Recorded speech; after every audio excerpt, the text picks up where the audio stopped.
In the quiet town of Cedar Creek, what seemed like the perfect father-daughter bond between Richard Hale and his only child, Emily Hale, hid a nightmare no one could imagine. After years of isolation, control, and manipulation disguised as love, their secret relationship spiraled into madness. When family friend Carol Jensen grew suspicious and tried to intervene, it was already too late. On a stormy night, a suitcase, a knife, and years of buried fear led to one final bloody confrontation.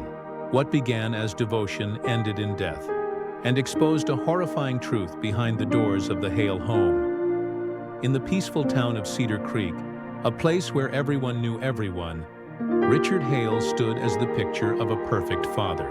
He was the man who always had time for his daughter, the one who attended every school play, every sports day, and every parent meeting. After the tragic death of his wife, Margaret, in a car accident 10 years earlier, Richard devoted his entire life to raising their only child, Emily. To outsiders, it was a heartbreaking yet heartwarming story. A father who had lost his partner but found new purpose in caring for his daughter. Emily was 8 when her mother died. At first, grief united father and daughter. Richard promised he would never let anything hurt her again. And he kept that promise in every possible way. He cooked for her, helped with homework, and tucked her into bed each night, whispering that she was the only person who truly mattered to him. Over the years, Emily grew into a bright, soft-spoken young woman who seemed inseparable from her father. They went everywhere together: grocery runs, movie nights, walks through the park. Locals often saw them laughing together at the local diner on Friday evenings, sitting in their usual booth near the window. It was a comforting sight that painted the illusion of a loving and well-balanced family life. But there was something quietly unusual about Richard's attachment. He became uneasy whenever Emily mentioned friends, parties, or college plans. When she brought up the idea of studying out of town, he dismissed it quickly, insisting she stay close. He told her the world was full of dangers, that people couldn't be trusted, and that no one would ever love her as purely as he did. What Emily saw as concern slowly began to feel like confinement, though she couldn't quite understand why. By the time she turned 20, Emily's world had shrunk to the walls of their house and the narrow streets of Cedar Creek. Her old friends had drifted away, and she rarely answered texts or calls. Richard had built a cocoon around her, one made of affection, control, and emotional dependence. To everyone else, he was the grieving father doing his best. Inside, the relationship had taken on a strange, unspoken tension. Sometimes neighbors would catch small, fleeting moments that didn't sit right. A hand lingering on Emily's shoulder too long, a tone of voice that sounded more possessive than protective. Yet no one wanted to believe anything was wrong. They told themselves it was just how close some families became after tragedy. Richard, in his own mind, believed he was keeping a promise, that his love for Emily was something sacred, beyond judgment. He read her emotions like a book, and often finished her sentences. To Emily, this closeness was both comforting and suffocating. She loved her father deeply, but sensed that something about their bond wasn't normal anymore. There were moments when she wanted space, when she wanted to breathe, but guilt always pulled her back. Their house, once filled with warmth and laughter, began to feel smaller each year. Richard's love had become a shadow that followed Emily everywhere, gentle in the daylight, heavy in the dark. And as that shadow grew, so did the sense that something inevitable was waiting at the end of their perfect, tragic story. It began with silence. Emily, once a cheerful and expressive young woman, started retreating into herself. She stopped posting pictures online, deleted her social media accounts, and rarely left the house without her father. Friends who tried to reach her got short, vague replies, sometimes days later, sometimes never. When people asked Richard about her, he would smile warmly and say she was focusing on herself. No one questioned it. Cedar Creek was a small, trusting town. People believed what they saw, and what they saw was a devoted father protecting his daughter. But inside the Hale home, things were changing in ways no one could imagine. Richard had begun to convince Emily that the world outside was dangerous, that people would never understand their closeness. He told her that others were jealous of what they had, that their connection was unique and sacred.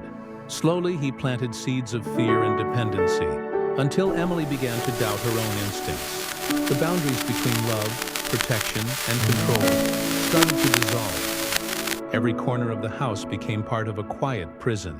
The curtains stayed drawn. The front door remained locked.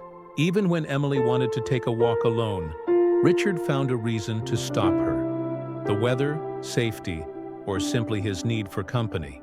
He followed her into every decision, every routine, until her independence faded away completely. At first, Emily accepted it as care. She thought her father was still grieving, that his protectiveness came from love. But love shouldn't feel like fear. Richard began watching her more closely, asking about her thoughts, her dreams, her feelings. His presence was constant, and his eyes lingered longer than they should have. The warmth she once felt began to twist into unease. Late at night, Emily sometimes sat awake in her room, staring at the ceiling, wondering how her life had become so small. She thought about college, about her old friends who had moved on, and about how she hadn't made a single new memory in years. Yet every time she imagined leaving, guilt crept in. Richard had given up everything for her. His job, his social life, his future. How could she abandon him? The deeper she sank into this emotional maze, the more control Richard gained.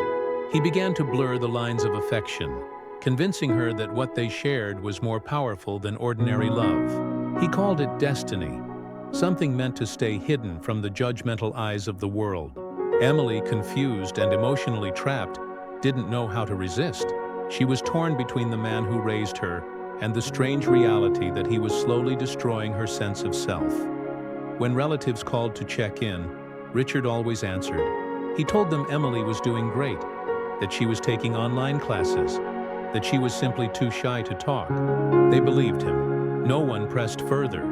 Months passed, and Emily's world grew darker. The smiles faded, the laughter stopped, and the air inside the house grew heavy. She stopped fighting back. The isolation became normal. The control felt expected. And just like that, the secret took root. Quiet, forbidden, and irreversible. What began as a father's devotion had turned into something far more sinister. A secret built on manipulation and fear. Richard had succeeded in convincing his daughter that love was meant to be hidden, and that what existed between them was too sacred to be spoken aloud.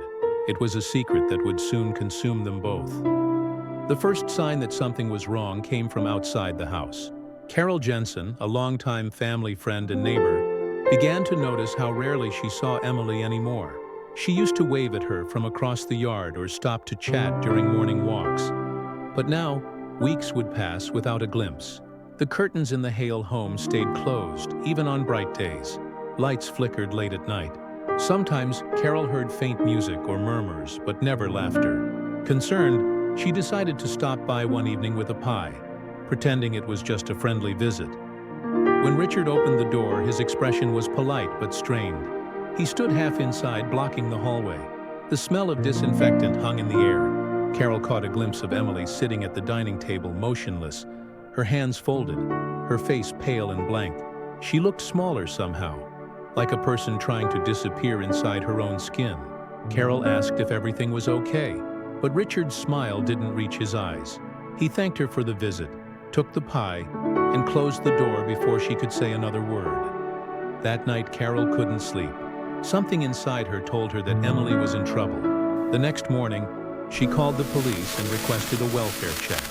2 officers arrived at the Hale residence a few hours later. Richard greeted them calmly, inviting them in just long enough to show that everything was normal. Emily appeared at the top of the stairs, quiet and obedient.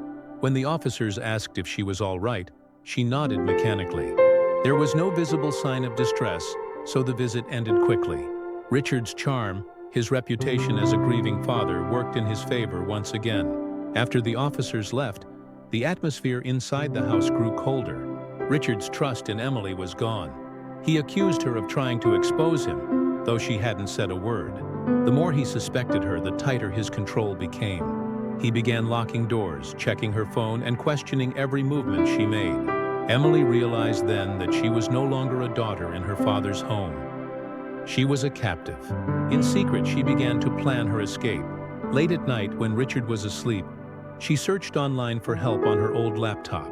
She started recording his behavior on her phone, his controlling words, his emotional threats, the way he spoke about their special bond. She wrote everything down in a journal she hid under a loose floorboard beneath her bed. Days turned into weeks, and Emily's resolve grew stronger. She dreamed of leaving Cedar Creek, of starting a new life somewhere no one knew her name. But she also knew Richard would never let her go willingly. His love had become an obsession too powerful to reason with. The tension in the house became unbearable. Meals were eaten in silence. The slightest hint of defiance from Emily sent Richard into a cold rage. He could sense her pulling away, but he didn't know how much she had already done to expose the truth. The recordings, the journal, the growing fear. They were all signs that the end was near. Emily didn't know it yet, but the decision to collect proof would lead to a violent confrontation she could never undo. The house that once protected her was now a trap, and each passing day felt like waiting for something terrible to happen. Humanized 308 words. The night of May 16, 2022, began quietly, like countless others before it. Rain had fallen earlier, leaving the air heavy and still. The house was dimly lit, the faint hum of the refrigerator the only sound breaking the silence. Emily sat at the kitchen table, a small suitcase beside her chair. Inside were a few clothes, her journal, and a flash drive containing the recordings she had secretly made over the past months. She had planned everything carefully. Wait until Richard was asleep, then leave through the back door where the creaky floorboards wouldn't betray her steps. But as fate would have it, Richard didn't sleep that night. He had noticed her unease during dinner, the tremor in her hands, the way she avoided his gaze, the strange calm in her voice. Something about her felt final, and Richard sensed it like an instinct. As Emily quietly zipped her bag, she turned to find him standing in the doorway. His eyes, once filled with warmth, now burned with suspicion. He asked no questions. He didn't need to. The truth was already in his expression. The tension in the room grew thick, pressing against the walls like a storm about to break. Richard moved closer, his voice low, his steps deliberate. Emily stepped back, clutching the edge of the table. She tried to explain, to calm him, but her words only fed his anger. He reached for her arm, and the look in his eyes turned from fear to fury. What happened next unfolded in seconds that felt like eternity. Richard lunged toward her, grabbing the suitcase and throwing it aside. The journal scattered across the floor, pages fluttering like dying birds. Emily stumbled backward, her hand brushing against the kitchen counter where a knife lay drying on a towel. Instinct took over. Not thought, not reason, just a desperate need to survive. When Richard came at her again, she swung the knife wildly. The first strike landed deep in his chest.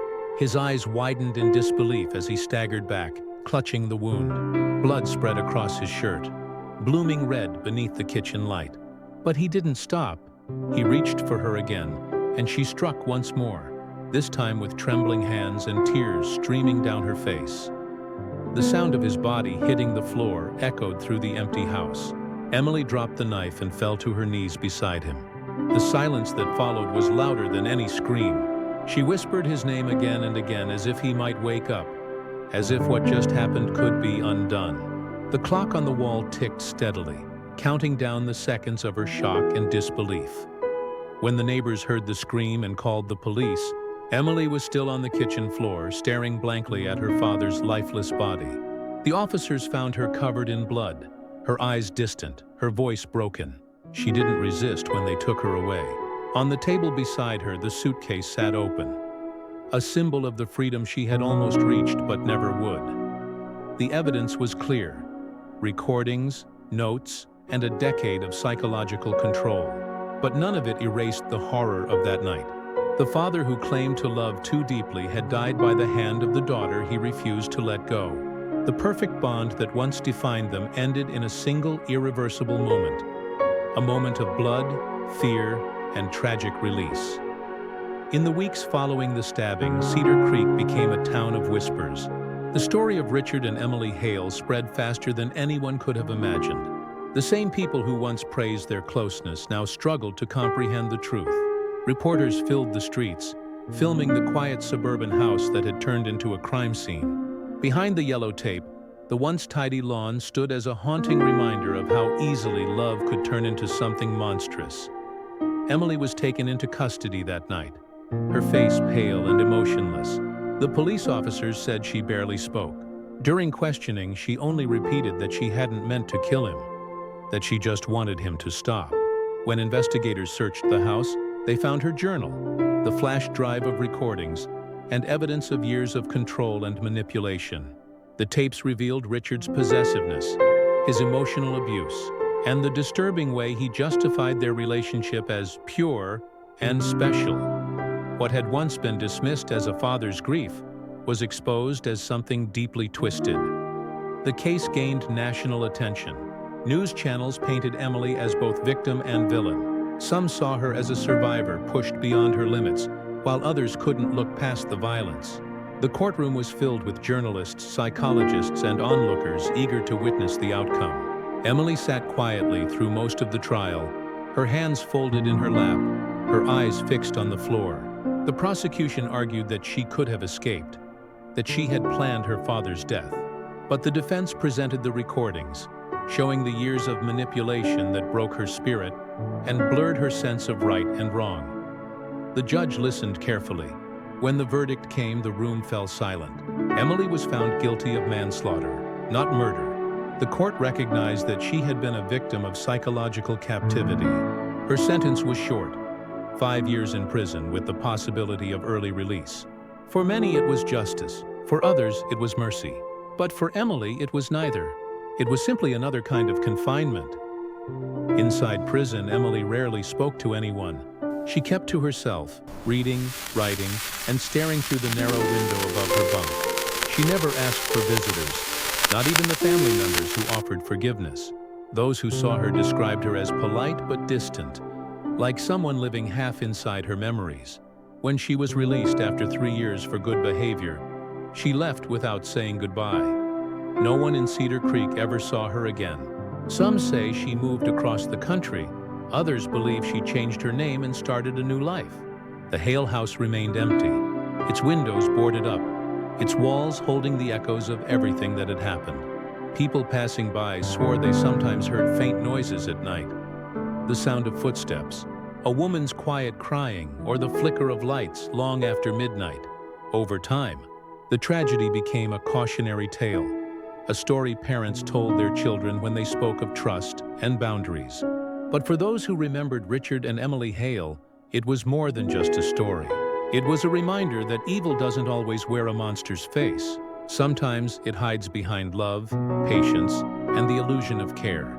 And in the quiet town of Cedar Creek, the house on Maple Street still stood untouched, waiting, a silent witness to the secret that destroyed a family from within.